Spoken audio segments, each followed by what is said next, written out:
Go for it. Action, activate.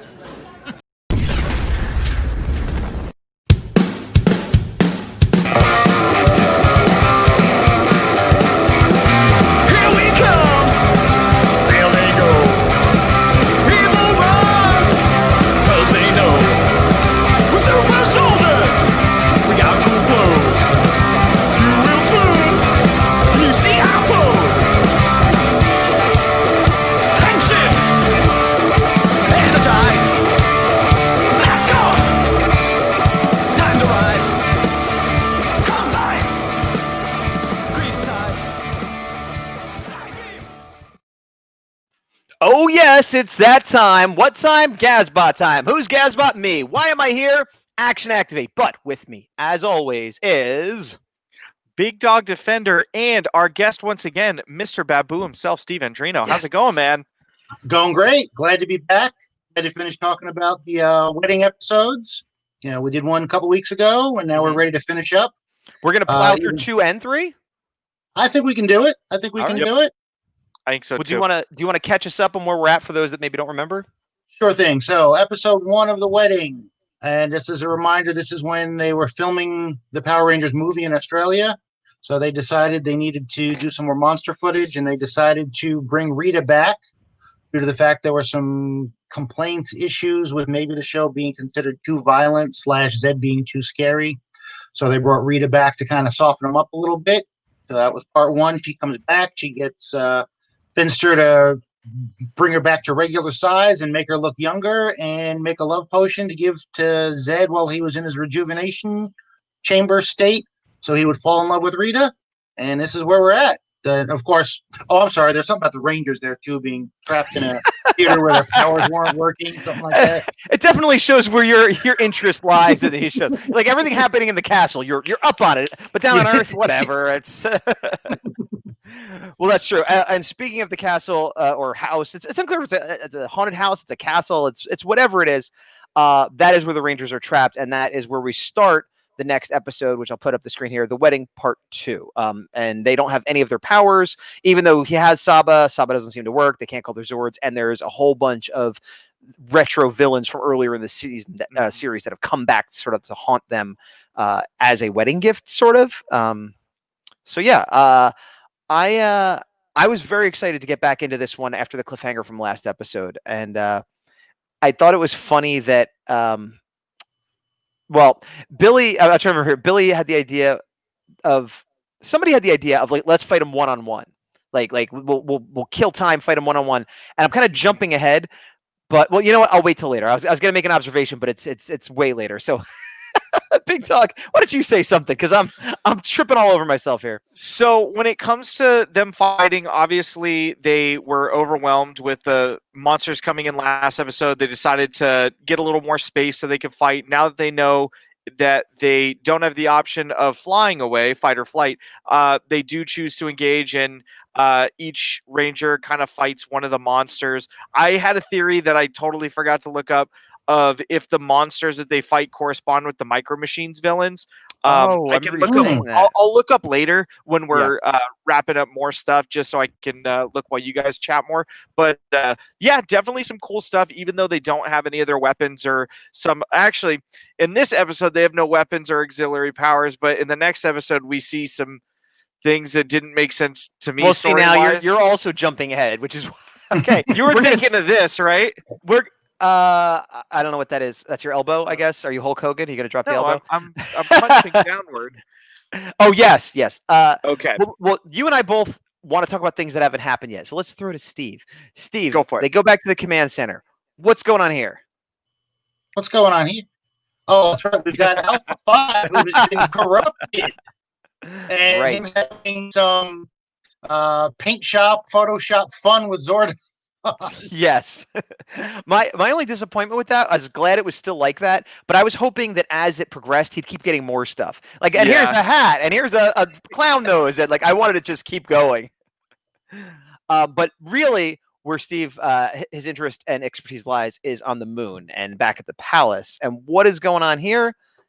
As he said, we are getting ready. Zed is realizing he has fallen in love with Rita. thanks to the potion. Yes, although I forgot that they did that thing where they cut back and forth real quick. So he's Yeah. waking up, but then, oh, by the way, we're still fighting over here. And I commented on this last episode, and I feel the need to comment again. The whole every shot and every action, everything going on in this house feels so strange because it's so out of the ordinary for what we see Power Rangers doing. But so on the one hand, it's kind of awkward and weird and doesn't feel normal. But on the other hand, there's some really cool scenes and lighting and shot effects.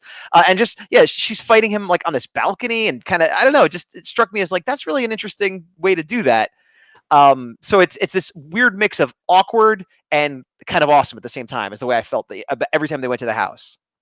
That's how I usually describe myself to people who've never met me.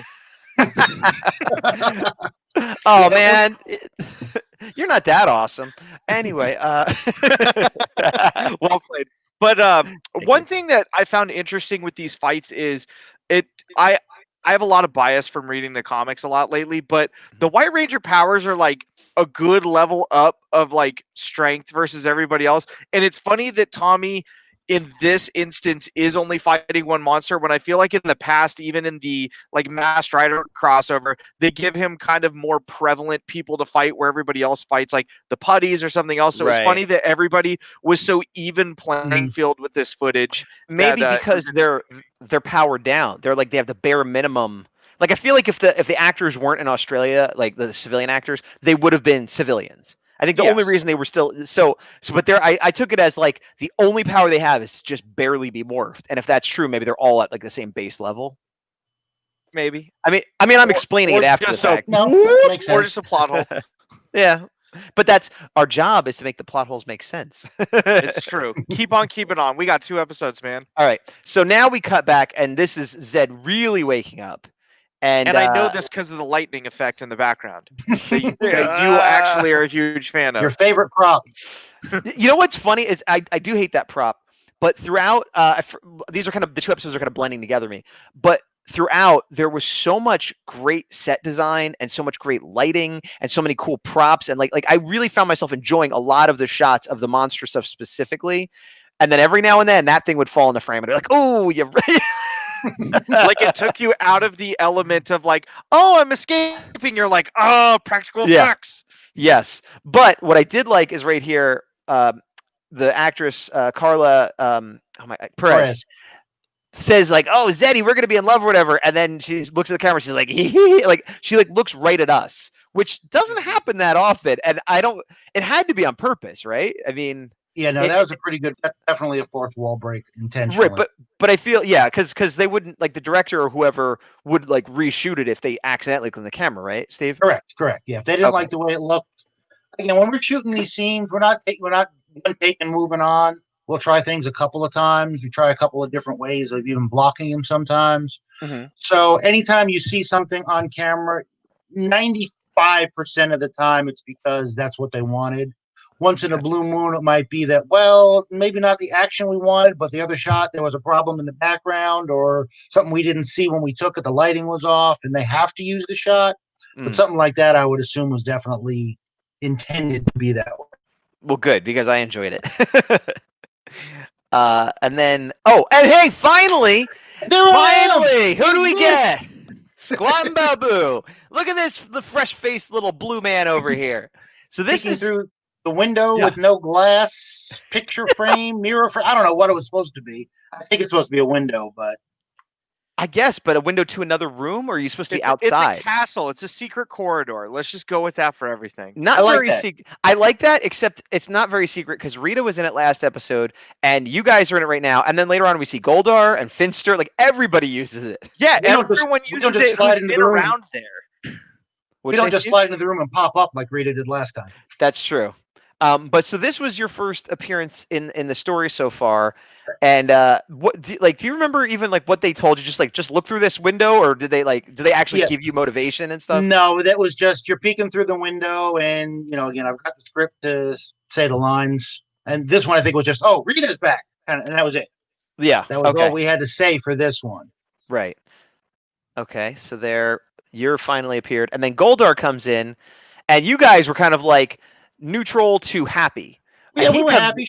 She was our old boss. We liked Zed too, but now we've got both of them again. Right. Back to the toddler thing. Aunt Rita came for a visit. Hey, we're happy she's here. Yes, exactly. Now, but Goldar also worked for Rita originally, but he didn't have quite the same reaction because I guess he liked Zed better. Zed gave him his wings, and he's like, "No, Yeah. I'll get her Exactly. immediately." And yeah, this is my favorite like Goldar subplot that he's just like stuck with Rita when he was so happy to be rid of her. It's like it's odd to give like a secondary villain that much character development. Like I don't know. I liked it back in the day, and I forgot about it until I was rewatching how much I enjoyed that. Yeah, he was a secondary villain, but don't forget he also got to fight them a lot of times, 1-on-1 too, throughout all 3 seasons. So he was more like a 1A villain as opposed to a secondary villain. That's fair. And all of the characters, A, B, C, all the way down, because there were so many seasons for Mighty Morphin, like 3 long seasons, everybody got to be developed more than any other season, pretty much. True. Absolutely. 60 episodes season 1, 53 for season 2, roughly, yeah. 30. I want to say it was 38 for season 3 or 4. But that's 40, not including Alien. Not counting Aliens. I count Alien in there. Or 45. Yeah. Well, I was off by Alien, so that's the extra 10 episodes they threw in. Gotcha. So we leave the castle and then we go back, and again another one of those odd shots of like the Rangers walking down the stairs of an old theater. Like it's just so weird. And then similarly, the monsters in this episode, there's a lot of like dialogue and conversation between like what you normally think of as the monster of the week. And they don't have like mouth flaps or anything, so it's literally, I forget what they're saying here, but it's something just like, "Hey, what do you think, that they're coming soon?" "Yeah, I think we'll get them." And it's just like kind of like as though they're like soldiers, like just like on guard duty, which I guess they are, but it's just odd because it sort of humanizes them more. Like the monsterizes. I like that. The thing about the monsters in this episode is it has the best and worst problems about the monsters. It's great that we get so many, especially throwbacks all at once, but it's terrible in the sense that it's like, oh, so the Rangers are all fighting you individually like a leveled up putty. So that means that either they got way better since they fought you the first time, or you're so much worse now that they can take on 8 of you at the same time. Oh, yeah, and the Rangers are powered down, too. I was going to say, but the Rangers are powered down. So, yeah, it has to be...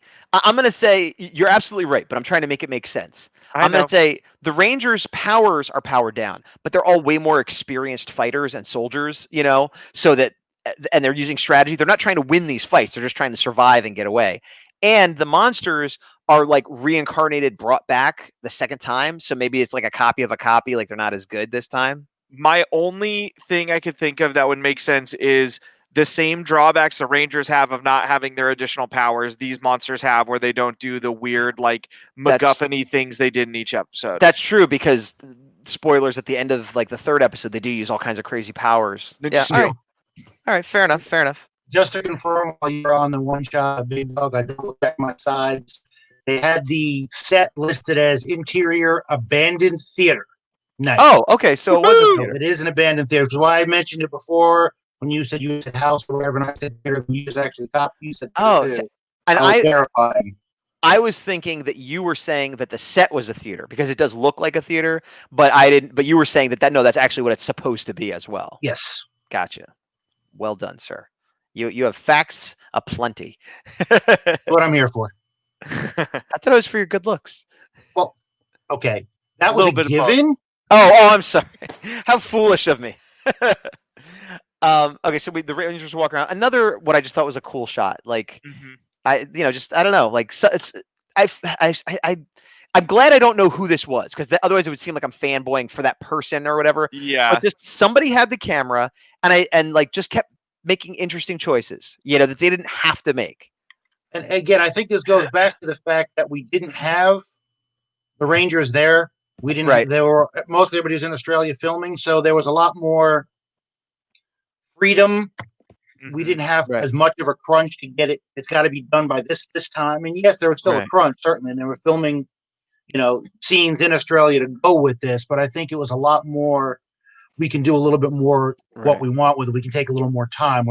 We're in the same set for a couple of days. We're not going to be jumping from this to the. Get the classroom ready. Now get the juice bar ready. Now let's get on, on site ready and get back. Yeah. We're going to film 3 days worth of episodes in this one location. Right. Let's go as That makes wild and as crazy as we can with it and come up Yeah. with some interesting ideas. It definitely looks like no other episodes. You're right. I agree with that. Yeah. Yeah, and I wonder also, in addition to the normal, like having more time, like you said, because everybody is in costume, the monsters and the heroes. There's no civilians, no makeup, no hair, no. I mean, like obviously everyone has to get in the suit, but once you're in, there's no touch-ups. There's no I Just me. sneezed and that.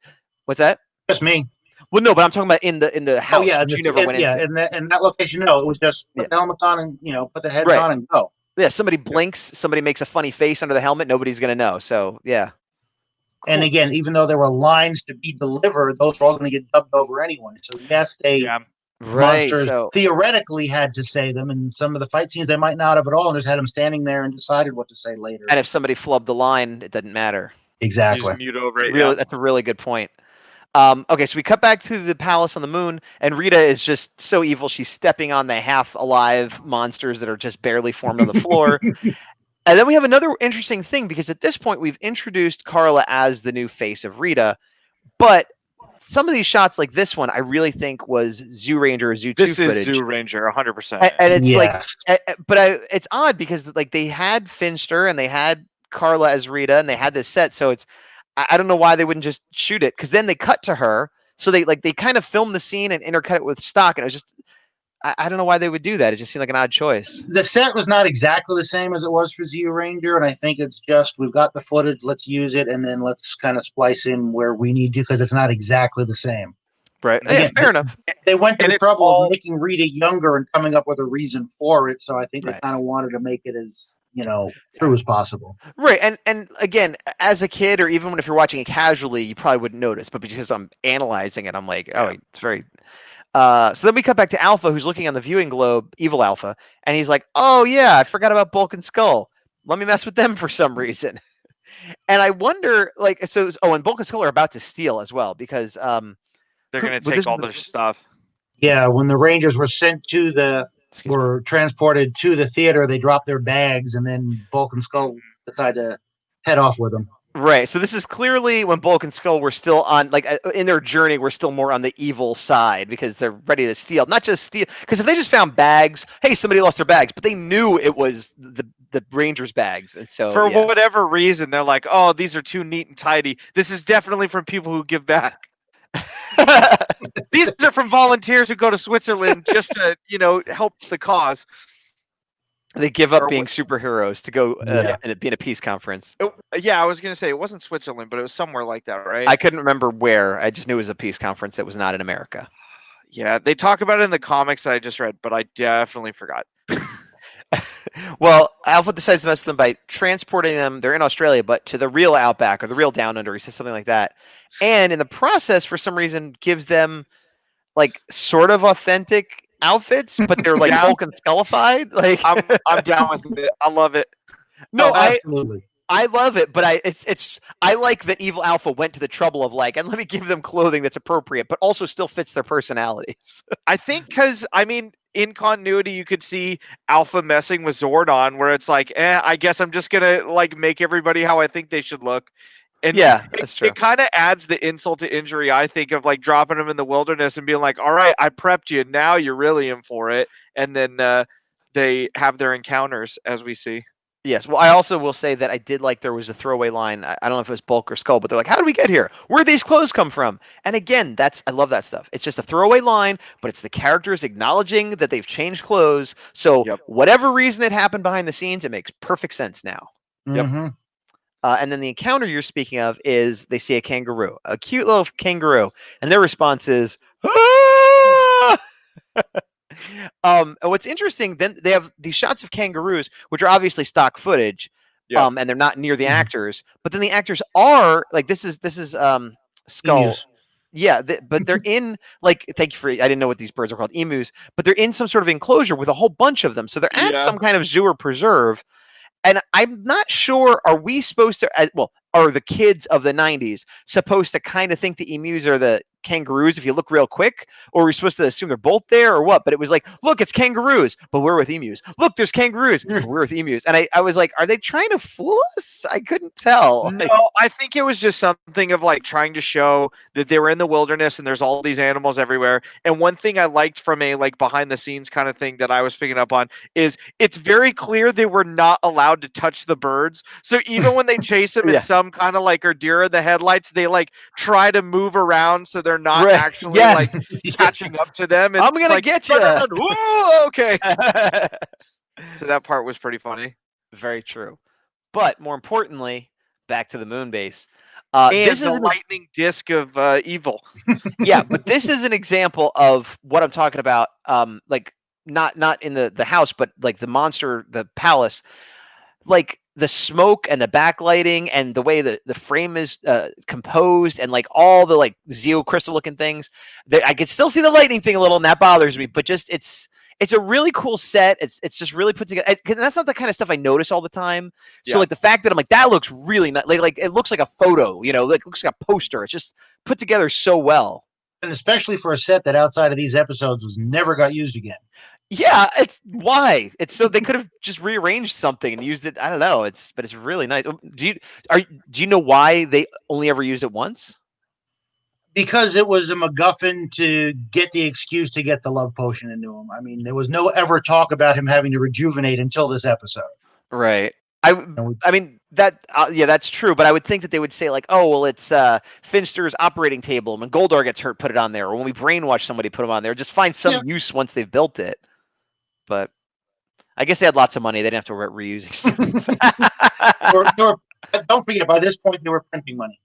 Oh, that's true. That's true. Oh, okay. So here's that same window, and now Goldar's looking through it. He knows about the secret tunnel, and this continues. He's like, "Oh no, I've got to stop this wedding somehow."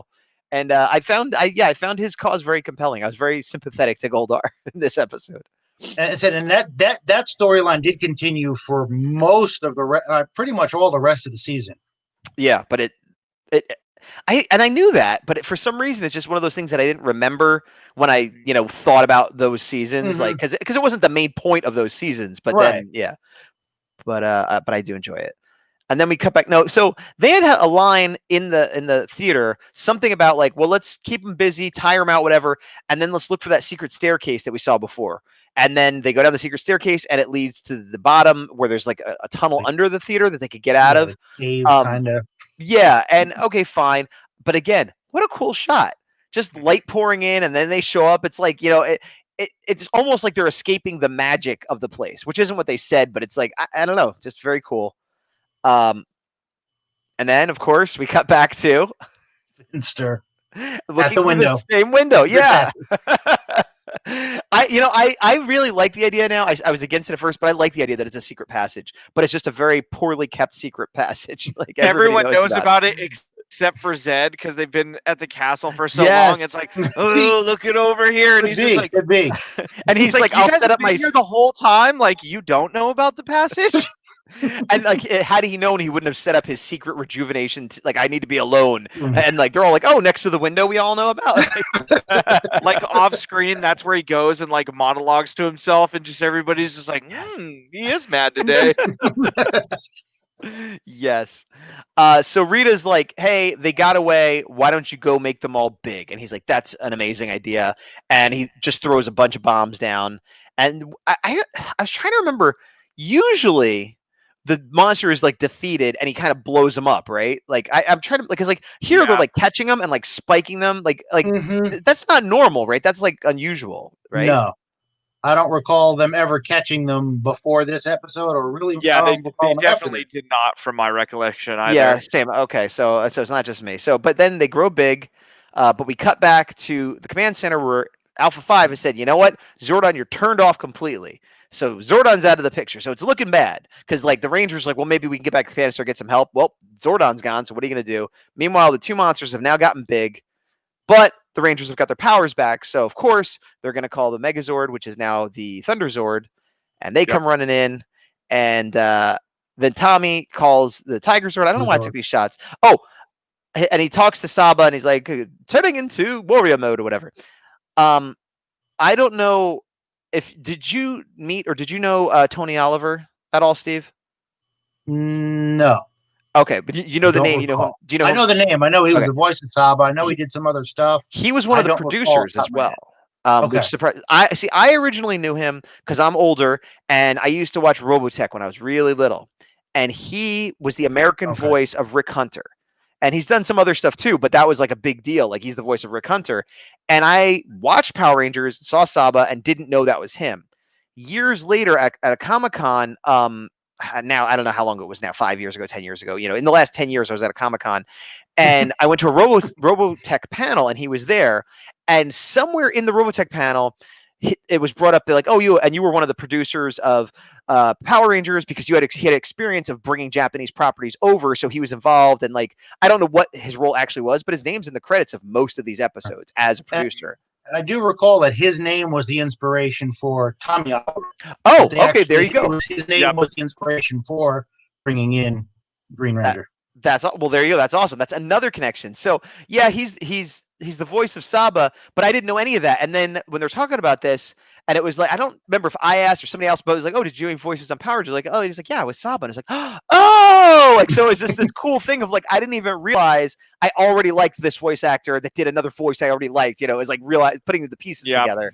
But I always thought that was really cool that he like parlayed his Robotech, know-how into Power Rangers. Yeah, that is a cool connection. I was unaware of that until today. Hey. Now Now knowing is half the battle. Steve, you were going to say something. I'm sorry. Well, because I saw the slide, I was going to say favorite prop number 2. I didn't. Yeah. Last week, for those that don't know or that don't remember, last week I was talking about the lightning flat, and I was saying this is like a flat screen of Eye of the Storm. Now, Eye of the Storm is a brand name, but it refers to this electrostatic thing that you touch it and it goes to you, and it doesn't hurt you, and it's glass and whatever. This was sort of the original version. It was sort of a reddish ball with like bluish lightning, and when you didn't touch it, it would just be all over, and then you touch it and it would solidify, like which exactly what's happening here. And then they made the flat screen ones, and the flat screens went over. But like, usually you didn't see this one as much because this one more people knew about and had been around longer. And when I saw this, I was like, I can't believe they have this one too. I can't believe it, and I can't believe I never noticed it. I don't know, maybe they didn't use it that often or what, but like it was such a clear shot. Like, Big Dog, you got a thought on that? I don't think they used it very often because it's clearly from the Sentai footage. And I think it's one that they used it in a handful of episodes where it kind of mattered depending on what the Tiger Zord was doing. And with the American episodes, I feel like they cut Tommy's footage in cockpit so much just because Kiba Ranger was so much more emotive than him that some of the scenes you could see where he's like, ha, ha, ha, you're like, that's so awkward, and Tommy doesn't do that. Like, you had to, and I get it, but like putting the two side by side, if you've seen the footage, is hysterical to watch. One is a literal child, which is like the inspiration and better version of Justin, and the other is Tommy Oliver. Just two completely different kinds of Rangers. Yeah, and he acts like a child too. It's not like he just Justin would turn into a ranger and more or less act like a ranger, but Kiba Ranger's like, and he's a scampy little, he's skateboarding in front of the police and grabbing girls' butts, and like he's like kind of a jerk, and he acts the same way as a ranger. So it's very weird. Yeah. Whereas Tommy Oliver is like the epitome of the hero. So it's But no, I did not like this prop. You are correct, Steve. Back to the command center, and Alpha just messing with stuff, hitting dials, smashing buttons, and ignoring alarms. So now the big fight. They called their Zords, and basically, Alpha smashing buttons because he turned the power off of the Zords, so they suddenly lost power. Right. So they were doing okay in the fight, and then all of a sudden, one hit takes them out, and they go flying out because all our power went away. So it wasn't even a fair fight, and that was it. So Alpha, he was flipping buttons, but with intention. So then they have the famous, we got flown out, and then instead of landing like they normally would and be like, oh, what are we going to do next? Suddenly they're teleported, and where are they? Right back into that same theater. Yeah. Which I thought was kind of a cool thing. Like that's, you wouldn't expect that, like sort of, no matter, it's like almost like a modern like sci-fi movie or like a horror movie where like, no matter what we do, we end up back here, Yeah. Yeah, I forgot. that Zord fight was like that just because 2 and 3 parts of them blend together. So I was like, wait a minute. And then I'm like, yep, there we go. That's why But, I like to have the slideshow, because then it's easier to keep track of the Yeah. order and stuff. Yeah. Agreed. It was cool though to see like I like this in plots of just like fiction in general, but Mhm. when someone on the like core hero team is corrupted or turned evil or something, when there's such a vital resource in the everyday that you don't realize how much bad they can do given the opportunity, I think that's really cool that we see how much Alpha is like, oh no, I can shut off your Zords, I can make you go wherever Yeah. I want. You're just like super toasted if Yeah. it's not for me helping you. And even Zordon, because while Zordon might be like the wise one or the source of the power or whatever, he doesn't have hands. He relies on Alpha. So even he's like, stop it, stop, don't. Like, that's all he could do. I don't like this. What Hey, are you doing, Alpha? Please. Oh, stop. just shut up, you big blue idiot. I wish there was like a I pun we got, but in like a maniacal way. Like Alpha Oh. trying to like laugh evilly, and it was like a twist on it. But That's you know, true. That would have been awesome. Ooh. hey, if What would it be only though? if only 25 years ago I was where I am now, able to just spit this inspiration. I don't know. If you guys watching have your version of what it would be, phonetically type it down below, Yes. and on the Yeah. following episode, we will read it in our best impression we can. Yes, I like that idea. I like that idea. Yep. So back on the Moon Palace, we see our second appearance of Baboo, and he's hanging out with Goldar. And what's going on here, Steve? To be honest, I'm drawing a blank for this second. Well, This you're is where looking they're- at that lovely painting. yes, the on the balcony. I thought this is where they finally announced they're going to get married. I think you're right. Even though Goldar knew and everybody else from sticking their head in the window. Oh, but I think Zed says it, and then the following shot is Rita having Finster get her ready.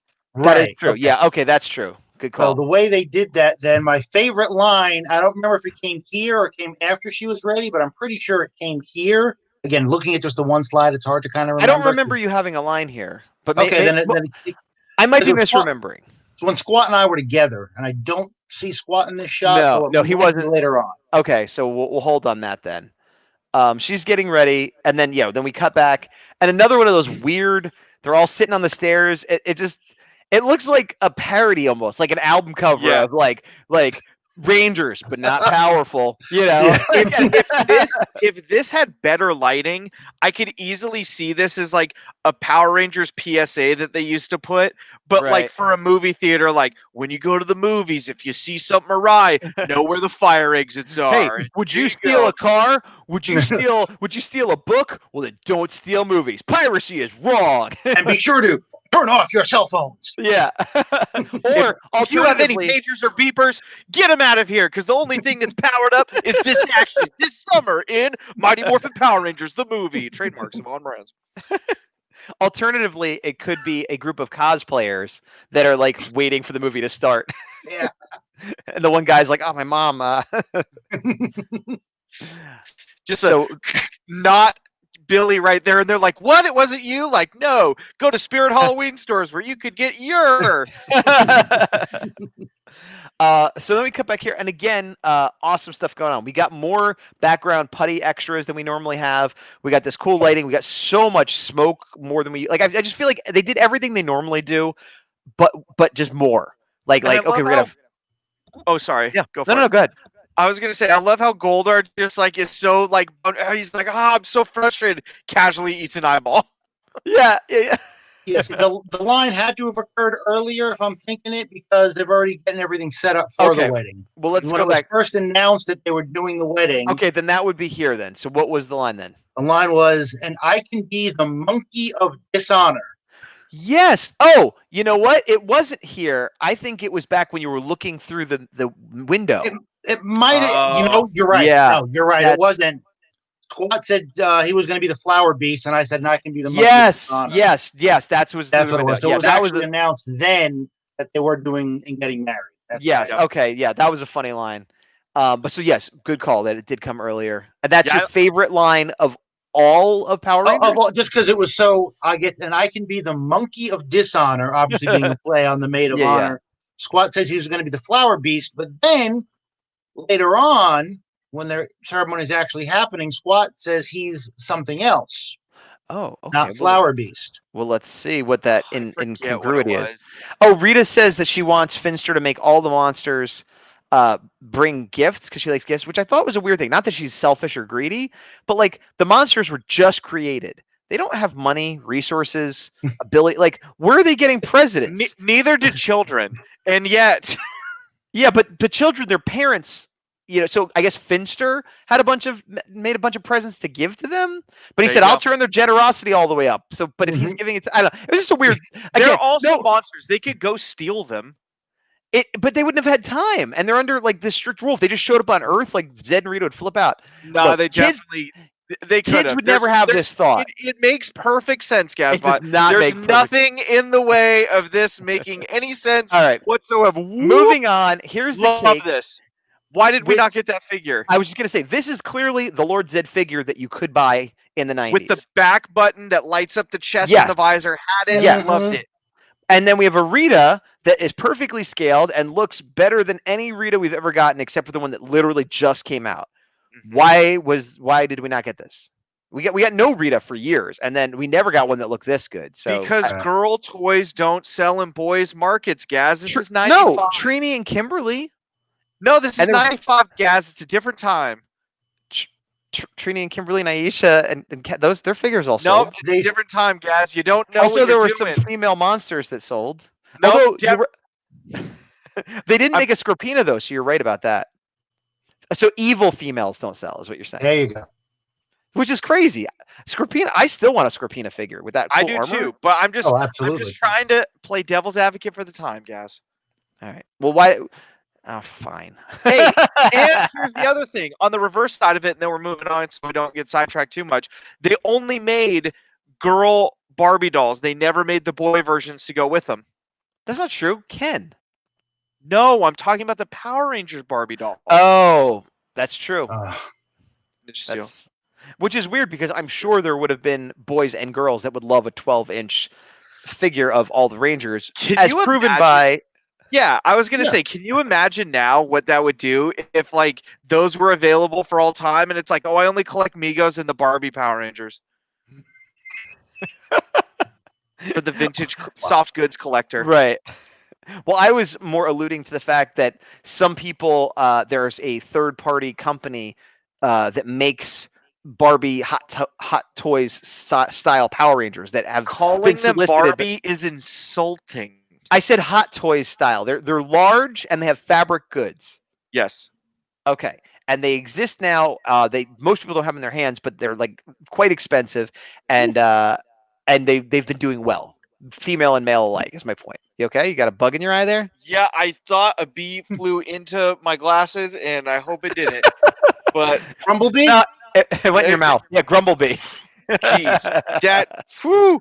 You know when you're like so scared that you have to not be and just be analytical? That was me for about 3 seconds. We're like, oh, did I lose my eye? Quick, let me check. Do I have an eye? Yeah, just like this the rest of the time. Like, all right, guys. I just gotta hold it to your point, those look great for anybody who gets them. I hope you have tremendous joy in your life when you have them in hand, and I hope that I will have them all someday. You hope you'll have them all someday? What do you mean? Because there's like, I think 9 of them now. There's 9? There's the 5 original Rangers and then green and white. That's and 7. Then there's armored black and armored red. Do you have? Well, I know nobody has them. Did you order any, or do you have any? I have none. I have no idea if I'm getting any, but I would love to get at least the Core 7, possibly armored red instead of red, but we'll see. Just the Core 7, maybe 8.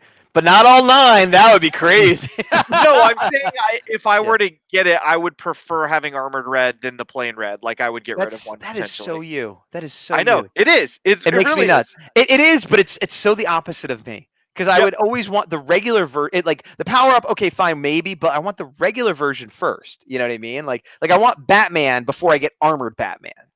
But you're like, no. I just take armor. Sometimes. Also, sometimes it works out. Yeah. Anyways. Wait, no, actually, Steve, where do you weigh in on this when it comes to a character like that? I think you got to go with the original first. You got to get them all. But you got to have the original first. Thank you. You're going to get all right. Spider-Man Noir, but not have Spider-Man. Excellent point. I'll give Steve a Ninja Steel point for that one. And To okay, me- so now, yeah, go ahead. I was gonna say, to me, in a perfect world, if everything's on fire. Actually, this is not a perfect world. If everything is on fire In and a I'm perfect just world, looking, we're all burning. yeah, and well, have you guys heard of a fire NATO? But I digress. So, Yeah. so if there's just 2 left in the wreckage, if I have armored up Jason and White Ranger Tommy, you know what? That'll be the last stand. I'm cool with that. And again, you kill me because At Green least Ranger. continuity-wise, it makes sense. I don't care about. I mean, I guess, but I don't know. Well, picking white over green is a matter of choice. I think it's the wrong choice, but it's a matter of choice. But yeah, whatever. Okay, we You can like argue about Burai better than I do, so that's why. what I mean. I do like Burai from Zoo Ranger, but no, I like Tommy the Green Ranger better than Tommy the White Ranger. I like the Dragon Zord better than the Tiger Zord. I like the storyline of the original Green Ranger better. And I don't dislike the White Ranger, to be clear, but I prefer that version in every way. I think the design is cooler and whatever. I agree. So when you put that on the Red Ranger, who predominantly is the best Ranger on every team, I said that just to make you mad, by the way. Then you put that with the power-ups and the White Ranger, you have the best of everything. It's the peanut butter and chocolate. You're embarrassing yourself in front of our guest. Let's move on. I embarrass myself in front of everybody. Steve could be here or not, still doing it.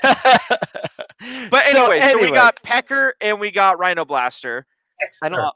Peckster. Thank you. That's an important distinction there.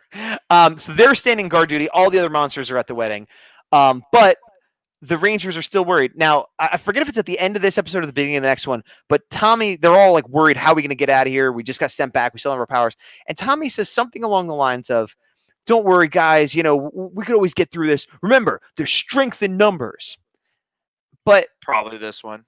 But yeah, and it just so happens that there's only 2 guards right now. They don't know this. But the whole point of the episode is, oh my gosh, there's so many monsters. There's a number of monsters. So if there's strength in numbers, the Rangers don't have an advantage. So it's the worst pep talk ever.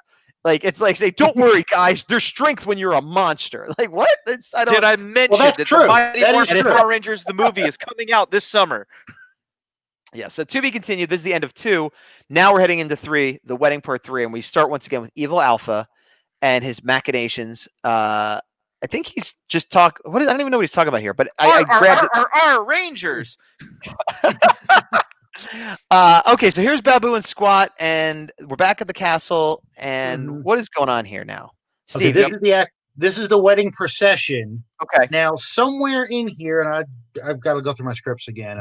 I saw it earlier, but he actually Squat says, instead of being the flower beast, and he's not the basket of flowers, right? He says he's the mutant of honor. And I'm kind of like, but no, but I'm the monkey of dishonor. You're the flower beast. Where did this mutant of honor come from? Yeah, there can't be 2 of honors, and also there weren't mutants in Mighty Morphin. Mutants are like more of a Time Force thing. Yeah, or Teenage Mutant Ninja Turtles. I don't know. I guess, but they didn't. Evil space aliens. So yeah. No, that's weird. But then for whatever reason, very nice close up of you here. Yes. it's I love how matte the blue is, by the way. Like a lot of times you see makeup and it's very glossy. I don't know why, but I find something pleasing about how matte that is. That was pretty much like that. Now it varied in shade from episode to episode. Sometimes it got a little lighter. This one, it looks like it was a little bit darker of a color that they used. I don't know why. I know we did change makeup artists partway through, and maybe they just started using a slightly different color and kept it. I don't remember. I was on the receiving end. Yeah. I am curious, looking at the monocle, was that difficult to see through? Because I could see that there's some kind of glass or plastic in there. It's plastic, so it was scratched up pretty bad. So yeah, it was not the easiest to see through. Yeah. But then again, with the smoke on the floor, you couldn't see much anyway. Do a lot of shuffling around, did you? Yes. So with that, but that also, it looks like you didn't have to keep it on. It was attached some way. No, right? it was permanently attached to the head, to the costume. Okay, that's good, because I imagine you get tired of squinting to hold it in the whole time. Yeah, just no. There's Cool, that man. beat earlier. I was trying to do just method acting. So now Zed gets angry because he's like, "Where's the music?" And Goldar's like, "I didn't have time, my lord." And so then Zed uses his staff, hits a random monster, seemingly disintegrates him. Looks like Invincible Flytrap, I think. I don't Yes? think so. Is it? I don't Think so. remember. Well, we're going to see him again in a second. So he disappears, seemingly destroyed, but then no, he was turned into an organ. Oh, no, it's But the no, serpent one. here he is as the player. Earlier. So is it's not- no, it's not. is the green with the like mohawk looking thing, I thought. Yeah. No, it's not Flytrap. It's a Snizzard. Snizzard, yep. Okay. So, but the whole thing was weird to me for a few reasons. Zed was mad there wasn't music, but he could literally conjure music out of the air, so why get musicians? And then it was like, I'm destroying you. Now you're an organ. No, you're here. It was a Matrix thing. He needed a That's split what second I was to thinking download too. Yeah. Oh, the musician nice. ability into him. I can play tunes. Yeah. And then he says something like, I just got that. Then he says something like, I assume you know the wedding processional, which is weird because if he just disintegrated him and remade him, and he's like, oh, how would I know that? No, I do. And it was just like, the whole scene was.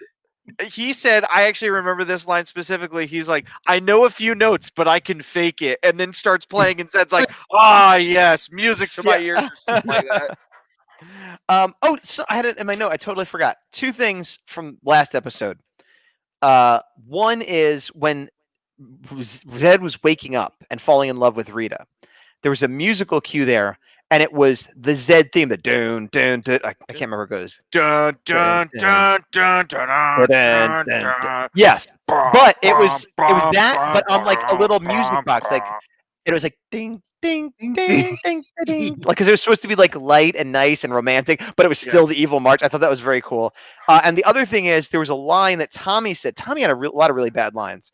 And it was this wasn't even bad necessarily, but very quotable. And it was when he found out they were getting married, he goes, "Oh, I thought it was bad enough having one lunatic on the moon," and I don't know why, but that just tickled me and stuck with me. Like, what a weird something about the way he said it. Like, it's bad enough having one lunatic, like as though he'd been complaining about the one lunatic on the moon all the time, and now we got another one. Like, it's just such a weird like. It's like getting a new manager you don't like. It's like this is a big deal, Tommy. Like, I would like a super cut of this episode where every time it pans on Goldar and he doesn't say words, it's just the outro of Curb Your Enthusiasm.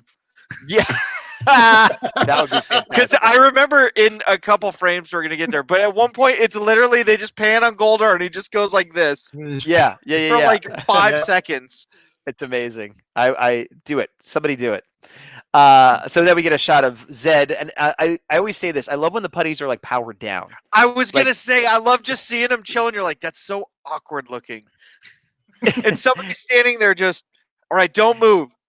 But I like it because of what they are. Like, I'm sure it's hard for the human actor, but like they're not supposed to be characters in the traditional sense. They're these like brought to life automatons. So if they're not being used, they have no purpose. They shut down. Like I like that the idea, and it makes them again the way they've been humanizing or monsterizing the monsters. The putties, I don't think should ever like any of the foot soldiers, like the grunts, are always just supposed to be mindless drones. So you feel no guilt when they get destroyed because there's nothing. There's no intention. There's no nothing. True. That's why I like it better when they have, at least for the kid side of things, on the seasons where they have to fight like robots. I'm like, this is so much easier to rationalize. Where it's like, and you're destroyed. Yep. Well, and that's why they did it for Ninja Turtles. They in the comics, those were actual human ninjas, and they made them robots in the show so they could cut them up, and it didn't matter because they're robots. Yeah. But I would argue that a clay golem animated is basically a robot. Yeah, I feel like an actor is what you're saying.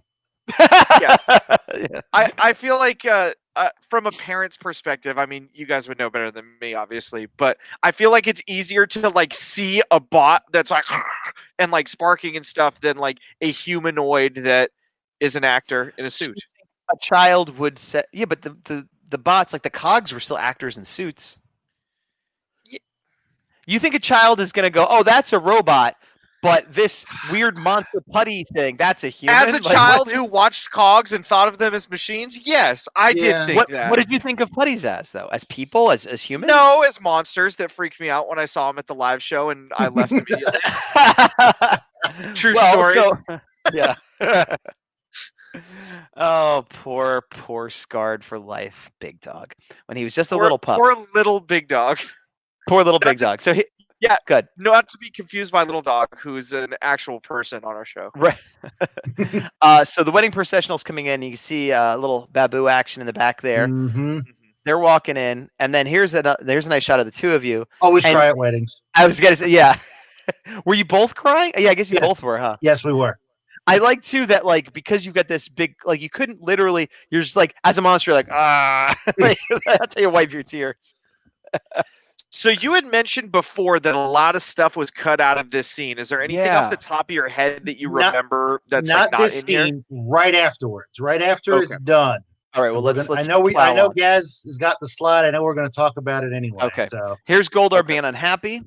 You guys again. Now this is where they're pronounced monster and wife or whatever, and then they kiss, which is weird, but like I guess they just sort of turn away from the camera because like worked, I'm assuming she kisses his grill and he just sits Yeah. there. I don't know.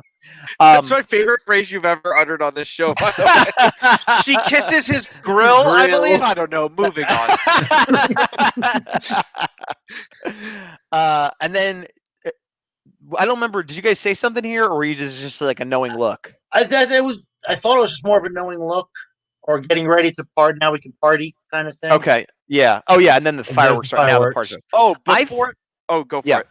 No, I was going to say before this, Finster in the procession goes, "Oh, does anybody not want these two to wed?" And Goldar speaks up, and then he gets smacked by Rita, which I thought was pretty good. Yeah, agreed. That he did try and was just shut down. Yep. But yeah, no. So we see the fireworks. So the festivities just started. I was just gonna say I thoroughly enjoyed this monster party. I thought it was really fun. It had a very like Cantina from Star Wars vibe, where they're like, let's just get every suit we can out there. Let's have everybody just doing crazy stuff. They're pouring drinks. There's this is a shot of Goldar. Okay. Yeah. Okay, we're here. So during this, once the music starts, yes. First of all, what song was he actually playing for the party? Hava Nagila, which is actually in the script written as the monsters playing Hava Nagila. Yeah, now, for those I saw that it in don't know, the subtitles too. For those that don't know, what is Hava Nagila? It is a traditional Jewish folk song that's played at Jewish weddings or bar mitzvahs or bat mitzvahs. It's a celebratory song for them. So it's, I don't know if Zed is, Rita is, they both are. I'm going to go with Zed. Yeah, Zed seems maybe he like converted like Sammy Davis Jr. Could be. Yeah, he just. And for those that don't know, you may have heard the song and not known it because I've talked about this to people before because I had a lot of Jewish friends back on the East Coast and I do a lot of bar mitzvahs and weddings and stuff, so I hear the song constantly. But for those that don't know, it's like Hava Nagila, Hava Nagila, dun, dun, dun, dun, dun, dun. So as you go up in a chair, or whatever. So you know that song even if you didn't know what it was, but it's an interesting choice to have here. But you were going to see, yeah.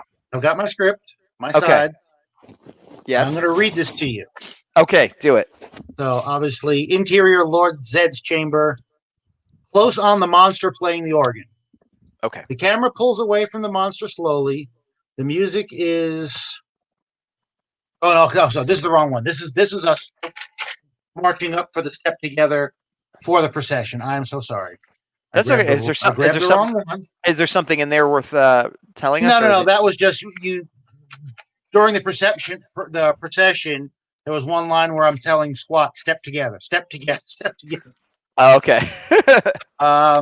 So this is the shot you're talking about, I think, right? The organ right here. Yeah. So he's playing Hava Nagila on the organ.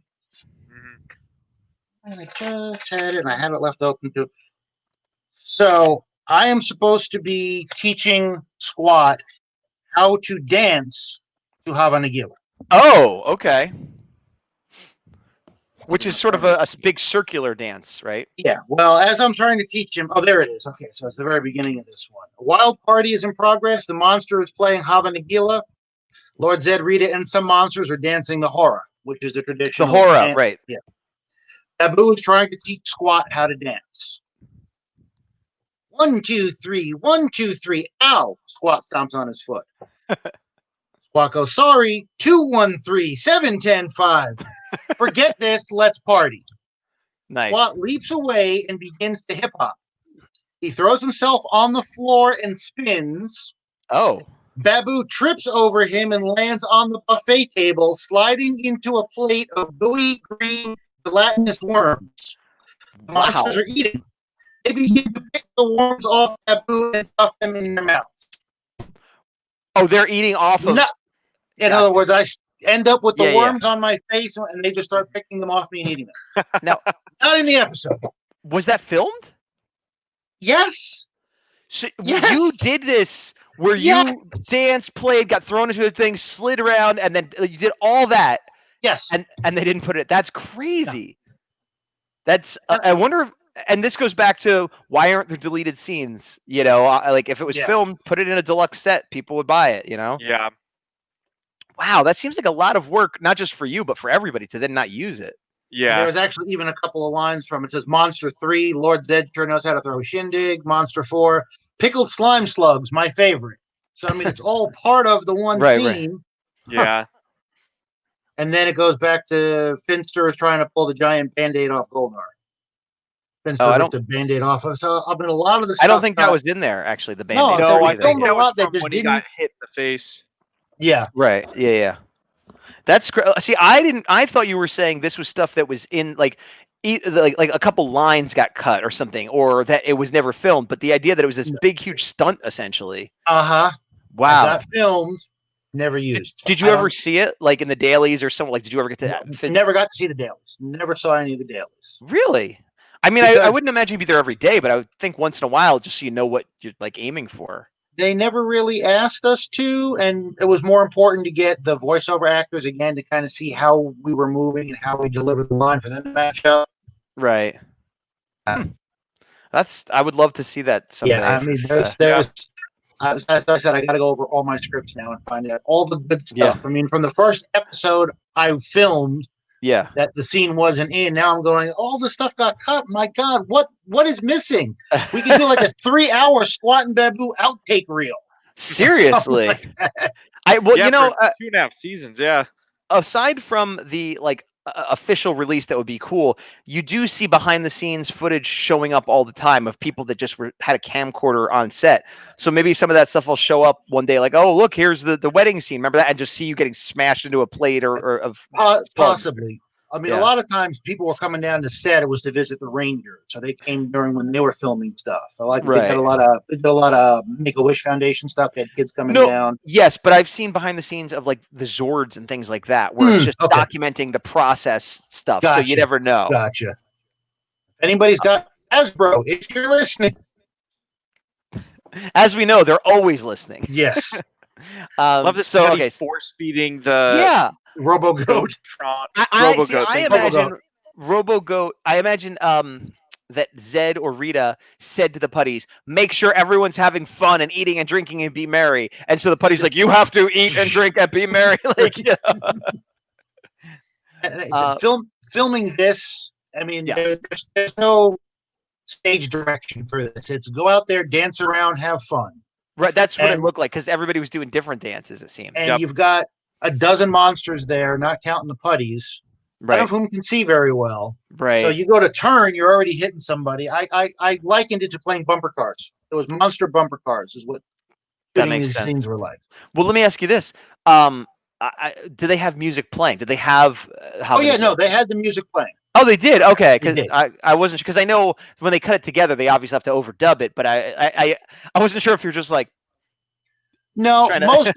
but a lot of the scenes like this, I mean, yes, they would record it for the lines. For something like this that didn't have to have lines, this would have been shot if there's no lines on the particular scene. What they call MOS, which means without sound. MOS. MOS because it was when talkies first started. Right. Famous German director said, "They are doing this scene without sound." And it got shortened to MOS. That means when you're shooting MOS, you're not shooting with sound. So it doesn't matter what background noise there is, what anybody's doing or saying. So you can play the music for us dancing around too, but it wasn't necessarily the music that they were going to use for the actual final cut. Do you remember, was it Havana Giller or was it something else? I do not recall. Gotcha. Well, during this dance party, there was a weird part where Guy looks at Rita and he's like, "Boy, you're so pretty. You're eye-popping good," or something along those lines. Here's to looking at you, kid. Plop. Yes, and he shoots an eye out that lands, and like so. Didn't they eat it? Like what? Because they showed him eating eyes earlier. It was such a weird, gross thing, which is fine. It just felt out of place. You know what I mean? It's like this again. The theme of this whole wedding, the Rangers, none of it feels like normal Power Rangers. It all feels like it's almost like a made-for-TV movie or something because it's like so different. You know? And 3 episodes.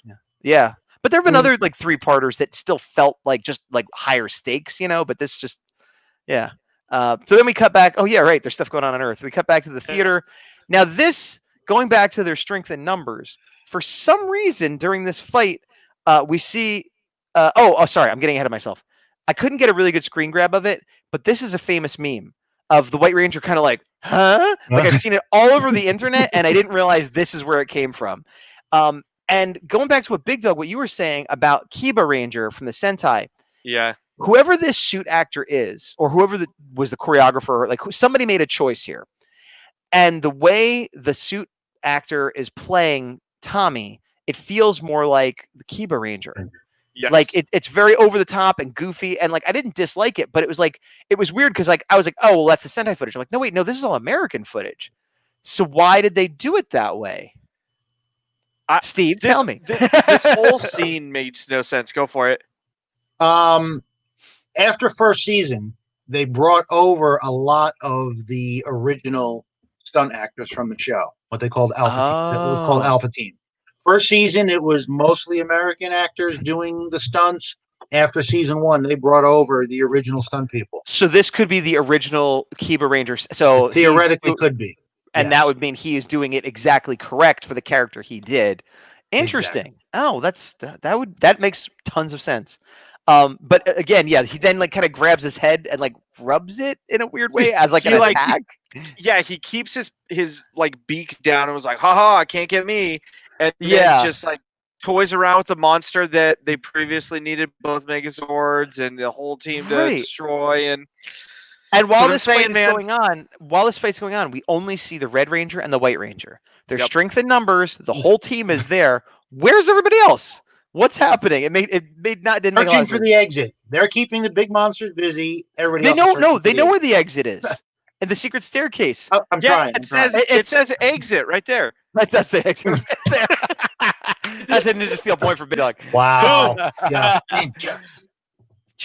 But Big Dog, this is the part you were talking about before, I believe. Yeah, this was dumb. Why did they even open up this can of worms? It makes no sense. It added nothing to the story. It was just really inconsistent in every way.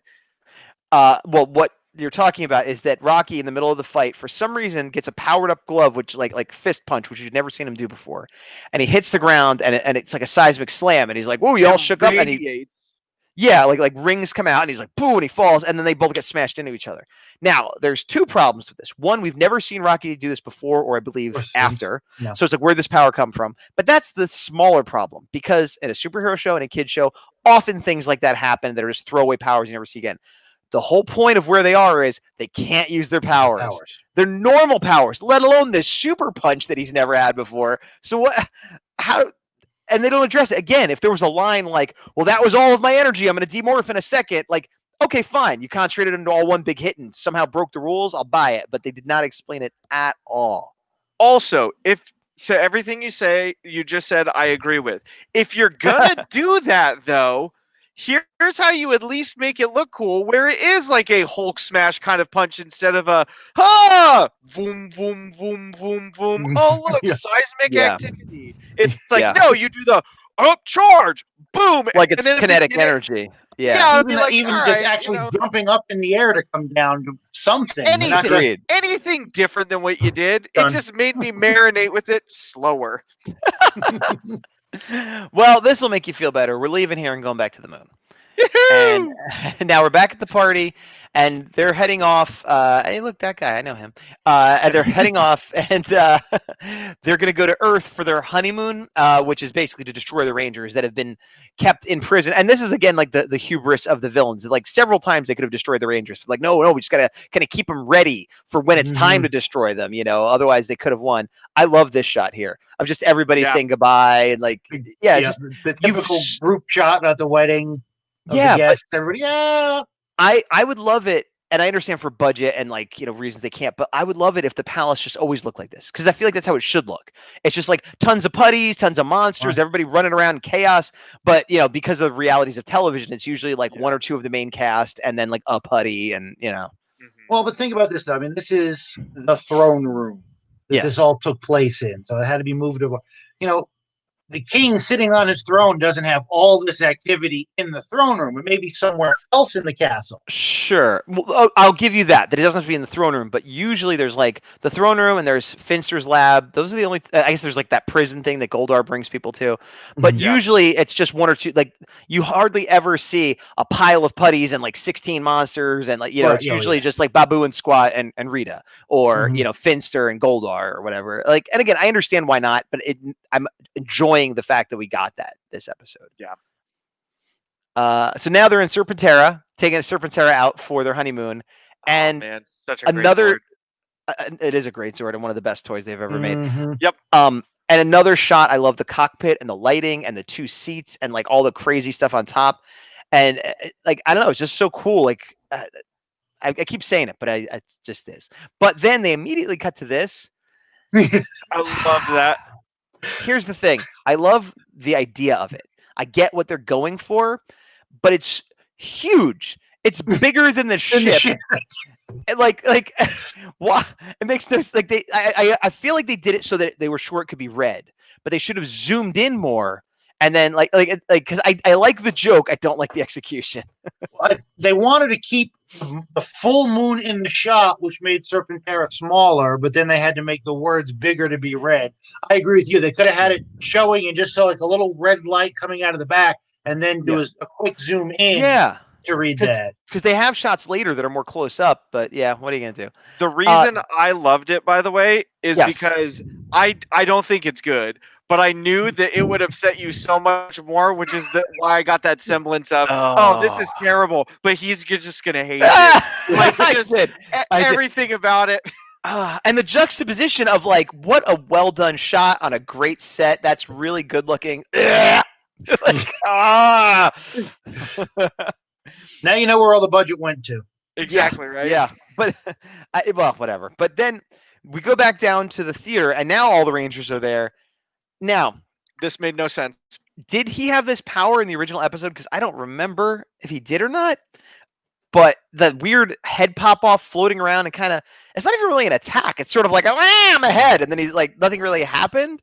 Yep. It's very weird. I didn't like it. But it was weird. I liked that it was weird, but I thought it was going to go somewhere and it didn't. Well, also, have it, shoot at one of them ducking and get stuck in the wall by the beak or something. Even if it's a comedy. Yeah, or they close it in a closet and then the body comes out looking for the head. I thought it was going somewhere. And so it didn't bother me when it first showed up. It bothered me when that was part one of a joke that didn't have a part two. Yeah, because it was... Oh, go for it. I was going to say they might have had part two, but as we've seen, they cut stuff out. And again, I understand you have to be a certain time. Yeah. You got to fit in. It's got to be 22 minutes out of 30 minutes for the show. And then you got 8 minutes of commercials. However, so I get that there's limitations. Yeah. But then you cut the whole joke out. You don't put half of it in and leave the other half. Absolutely agreed. And it's funny because we've been doing a lot of Beast Morpher reviews. And several times the Ben and Betty jokes, I've said kind of the opposite, where it'll be a joke that's like 3 parts. And I'm like, they need to cut out part 2. Like just the setup and payoff, and it's a much better joke. So it's almost the exact opposite critique of like, you need a setup and a payoff. You can't have just the setup, and the setup with a payoff and then another payoff is too much too. Like it's and I don't know. It's weird because like I'm no expert, like and who knows what goes into these decisions, but like I've talked to a fair amount of behind the scenes people like yourself, and everybody seems to agree, but yet these choices still keep getting made by somebody. You know, I mean, like it seems like maybe it's the people on top with money that don't have any creative instincts that are just like, "We'll do that," and everyone below them is like, "That's a bad idea, but we have to do it." Like it's kind of what it seems like. Yeah. And that's okay. And he's like, I mean, Well, yeah. Okay. Yeah, Confirmed. the plot hole Confirm. of, we have to stay away from the monsters. Oh, hey, I see where you are, and then he disappears. I'm like, I'm so over this. Just get out. You've run the course of the haunted house. Let's just move. Well, they have a secret plan that Let's they huddle huddle up so that we, the audience, don't know, even though there's no monsters in the room. So it's just for us. Then we cut back to I was gonna say Baboo and Squad. Then we cut back to Bulk and Skull, and they see a koala, and I'm like, they see two koalas. They see two koalas riding on each other, and he's like, "Hey, look at that! They're riding on each other." And I took a screenshot of that before we got to the next scene because I knew that the next scene would be this. And he says, "Well, when in Rome," or something along those lines. And fine, good, works. Then back to the plan, and Aisha's like, "Oh, monsters! I give up. You're too tough. I can't take it. I give up." And they're like, "We always knew it." And then the big plan, they drop a net on him. Where do they get the net? Well, it's an old theater. I'll let that go. But why can't the monsters get out of the net? These are monsters that were standing toe-to-toe with the Power Rangers, at least one, maybe multiple. I don't know, Big Dog. Once again, the net part, dumb. Adding insult to injury, we have two lines from the Rangers after this. I don't remember exactly what they are, but I remember they were to the beat of Adam or Rocky goes, "Nice throw." And without pause and immediately after, Tommy says, "Good throw." And that's what's said about the net. It goes, "Nice throw, good throw." And like that's fantastic. And they run down the stairs, and that's it. See, the only reason you're not upset is because I'm upset by it, and that's why you're not as pissed about it. That's true, because the net itself didn't bother me because I can believe they could find a net in that old house. But I imagine that's probably a behind-the-scenes thing, too, where they're like, somebody's got to say "nice throw," and they had two different actors record it, and they're like, "What's the other line we have?" "Oh, nobody recorded that one."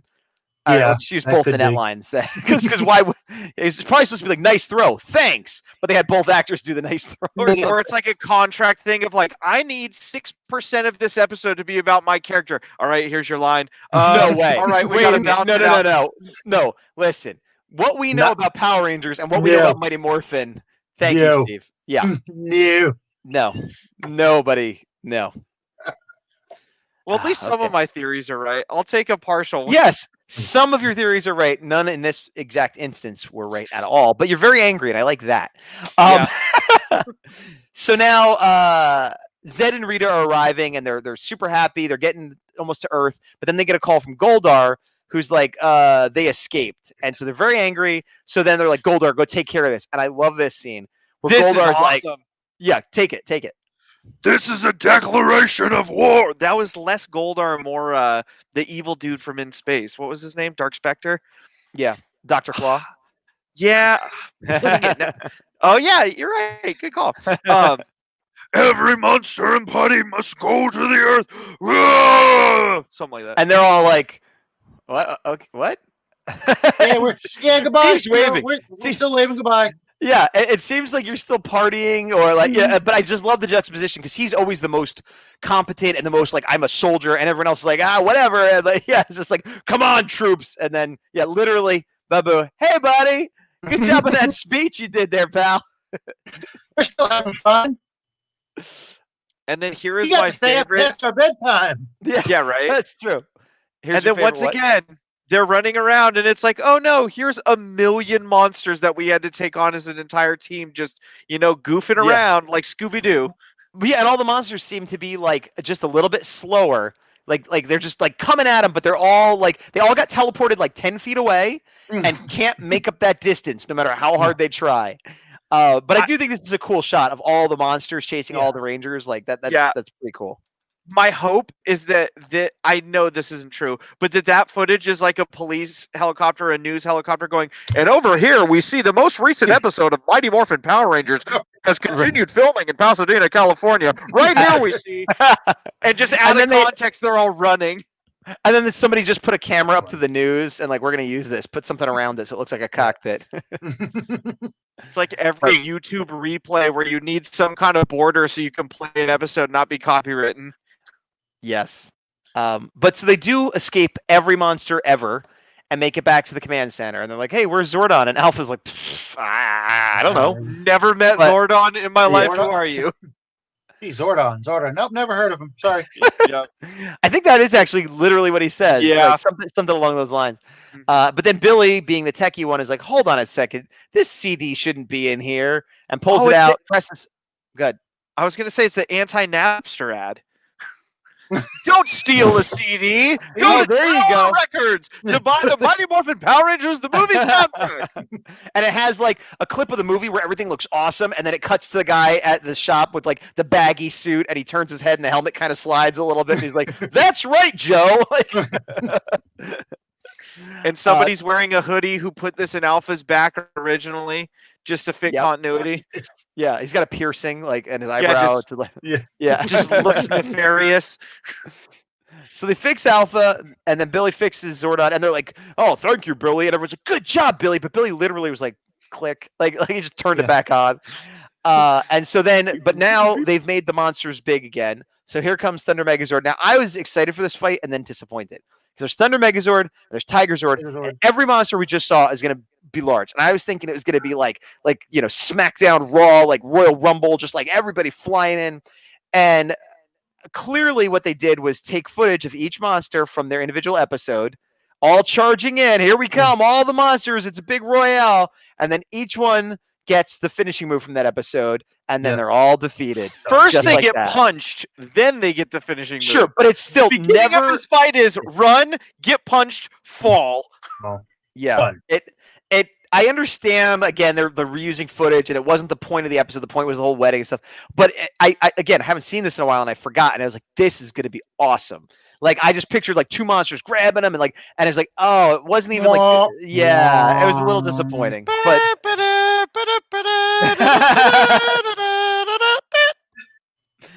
here's an awesome shot of Serpentera leaving the Earth, where, see, you could have had the Just Married on here.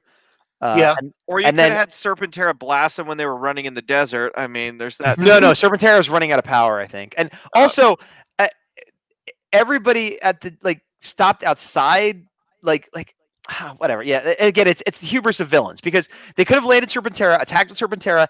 Every monster, they didn't even send every monster. They sent a lot of them, but Baboo, Squat, Goldar, the Putties, none of them were on the ground.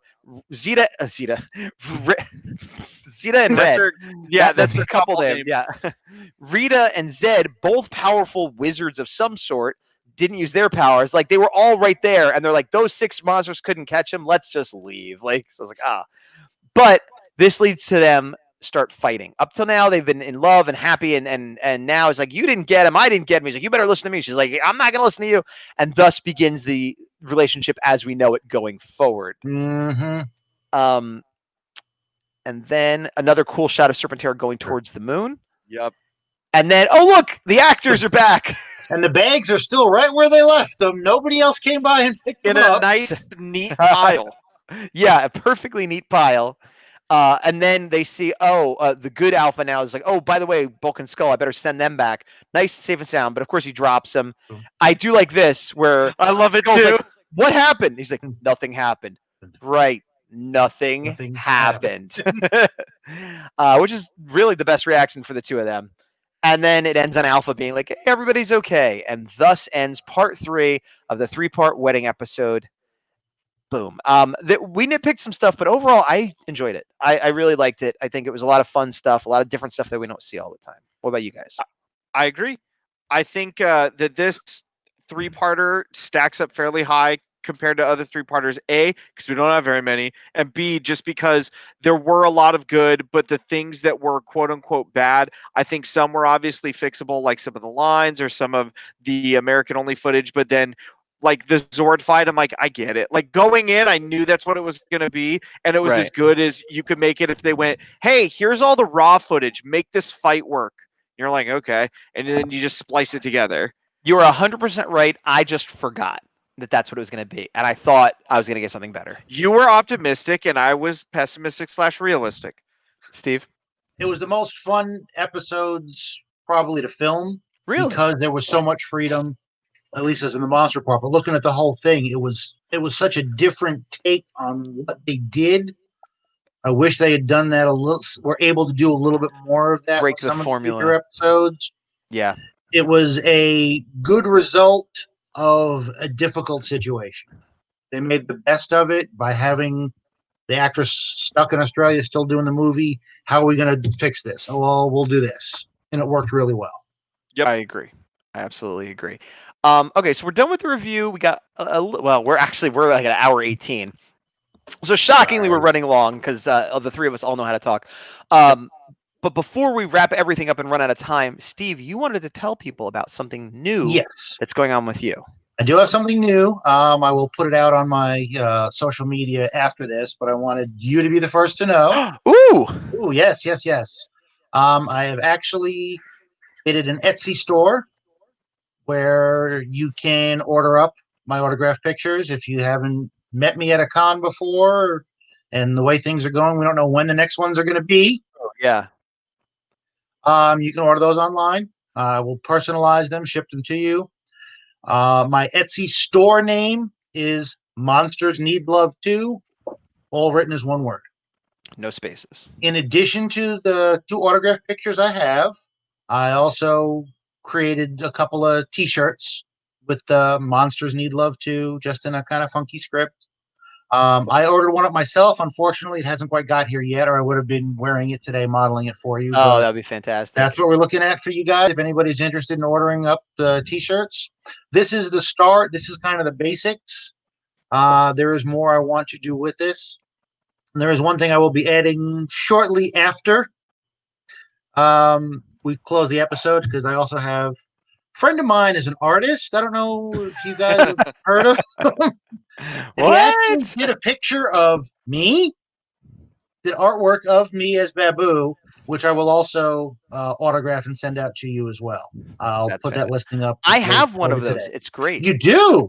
Yes. Wow, where'd you get it from? I was at a convention that you were at, and the artist was at, and it was me. It was me. I can't keep it up. I'm the artist. And we were sitting at a table together, and I believe you put something referencing our show on there. Yes. Yes. Yes, I did. But yeah, I just put up the images of what's on your shop currently. Now here's my question.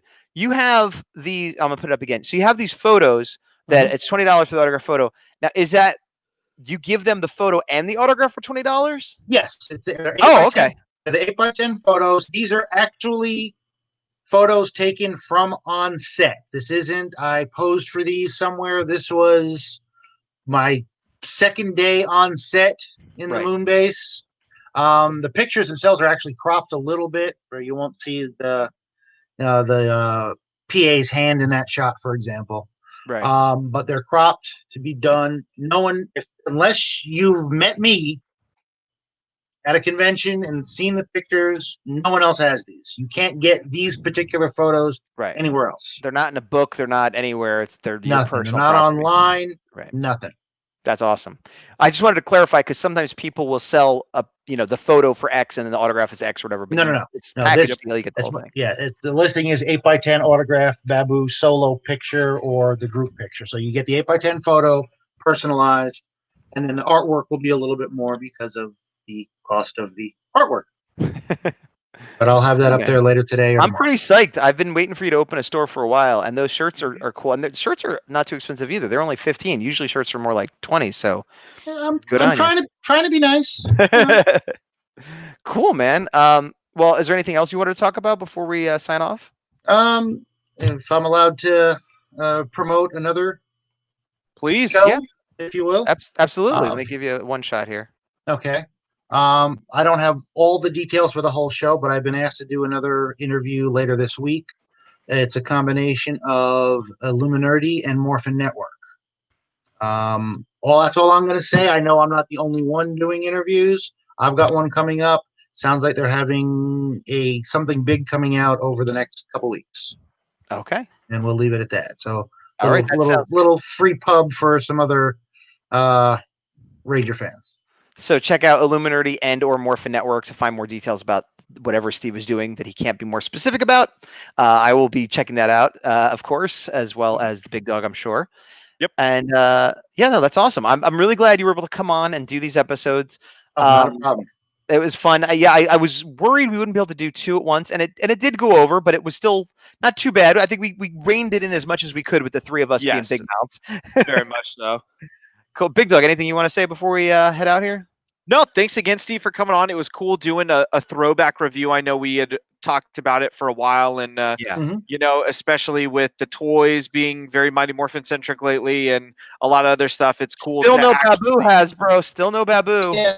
Well, How about- it's got to be a Baboo Squad double pack when it happens. No, so. they're not. They're not. That's what it should be. But what they're Well- going to do, it's going to be like another Goldar with Baboo and another Zed There- with yeah, there you go. Squad. There That's you go. gonna- yeah. But we want it.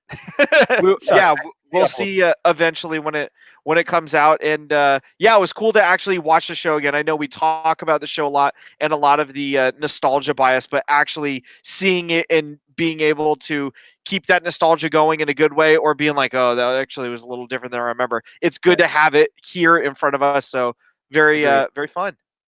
Cool, man. Same here, guys. I'm glad you did my suggestion for which episodes to do. If you guys want to do more Mighty Morphin down the line, let me know. I would say very do. likely. Very likely. All right. So thanks again to Steve. I have been Gazbot. Big Dawg Defender, as always. And Baboo, Steve Andreno. and to the power. To the power. See you And guys monsters later. need love too. They do. They do need love too.